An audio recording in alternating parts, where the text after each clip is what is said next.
4 diz assim a palavra do Senhor: disse-me ele, profetiza a estes ossos, e diz-lhes, ossos secos, ouvi a palavra do Senhor. Quais são os instrumentos que Deus usa para restaurar o seu povo? Em primeiro lugar, nós falamos que o Senhor usa os profetas, mas também em segundo lugar, Deus usa a sua palavra. E o profeta brada, e o Senhor diz a ele, diz a estes ossos, ossos secos, ouvi a palavra do Senhor.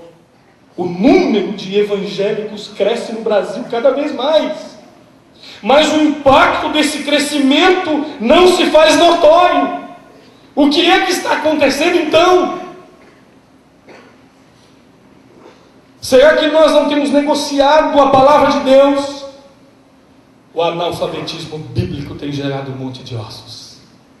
Quanto tempo na nossa vida, do nosso dia, nós temos dedicado para receber a palavra de Deus para o nosso coração? Enquanto a palavra de Deus estava perdida nos dias de Josias, o povo estava perdido.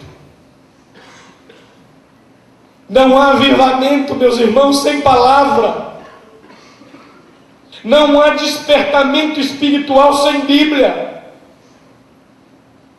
Na história dos avivamentos, em todos os tempos, enquanto a palavra de Deus não é levada e tratada a sério, não há crescimento espiritual. Eu não estou aqui para pregar que você vai se dar bem na vida, e nem que você vai morrer em paz, e nem que a prosperidade vai alcançar a sua casa. Estou aqui para pregar a cruz de Cristo. Para uns escândalo, para outros loucura, mas para nós o poder de Deus. Estou aqui para dizer que o caminho é estreito. Estou aqui para dizer que o discipulado tem preço. Negue-se a si mesmo. Tome a sua cruz e siga Jesus. E por fim, Deus restaura o seu povo através dos profetas, através da palavra. Mas o texto no verso 9 e 10 diz o seguinte: então ele me disse, profetiza ao Espírito, profetiza ao Filho do Homem, e diz-lhe, assim diz o Senhor Deus, vem dos 4 ventos, ó Espírito, e assopra sobre estes mortos, para que vivam. Meus amados irmãos, Deus restaura o seu povo através dos profetas, Deus restaura o seu povo através da sua palavra, mas Deus restaura o seu povo através do Espírito, através do seu Espírito. Eu não sei por que nós temos tanto medo de falar nas igrejas presbiterianas do Espírito Santo. A palavra de Deus diz, não vos embriagueis com vinho no qual há dissolução, mas enchei-vos do Espírito. A palavra de Deus diz, mas recebereis poder ao descer sobre vós o Espírito Santo, e sereis minhas testemunhas. A palavra de Deus diz, não apagueis o Espírito.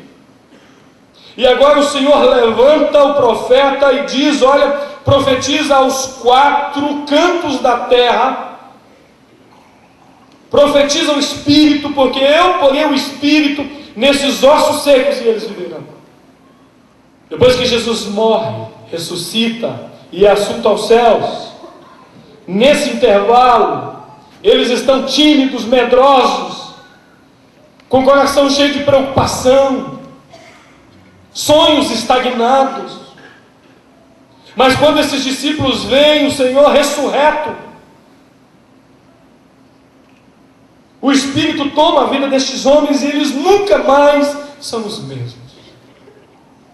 Pedro, que era um homem semi-analfabeto, pescador, um homem simples, está diante do sinédrio e diz, varões, anciãos aqui presentes, visto que somos interrogados hoje a propósito do benefício feito a este homem, como se nós, pelo nosso próprio poder, tivéssemos curado este homem.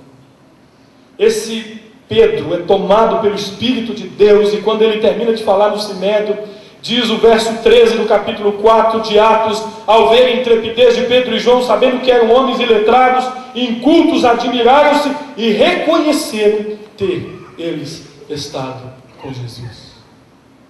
Eram cópias de Jesus. Quando o profeta profetiza, o profeta, com a palavra, esses ossos são juntados, osso a osso. Aquela desorganização dá lugar a uma ordem. A palavra de Deus é pronunciada e a vida começa a ser gerada. Mas eles estão de pé, ou em pé, e não há neles vida. Então o Senhor diz ao profeta: profetiza ao Espírito. Profetiza ao Espírito. O Senhor vai restaurar esse povo. Queridos, o poder do Espírito Santo parece ser algo desconhecido de nós. Muitos crentes estão dormindo. Outros estão imitando e amando o mundo.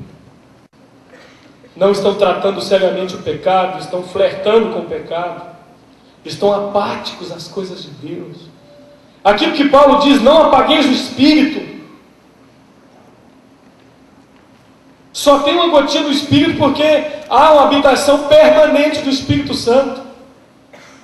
Mas quanto mais de nós, menos do Espírito. O Espírito milita contra a carne. E um exemplo interessante é como se você tivesse dois cachorrinhos, né? Um branquinho e um marronzinho. E se você der comida só para o branquinho e não para o marronzinho vai morrer. Se você alimentar a sua carne, o Espírito vai se apagar. Você está no meio de duas forças tremendas, tentando te atrair, um de um lado, outro de outro. E o apóstolo Paulo fala disso claramente em Gálatas capítulo 5. São opostos entre si. E o jovem está perdido no meio desse confronto de poderes.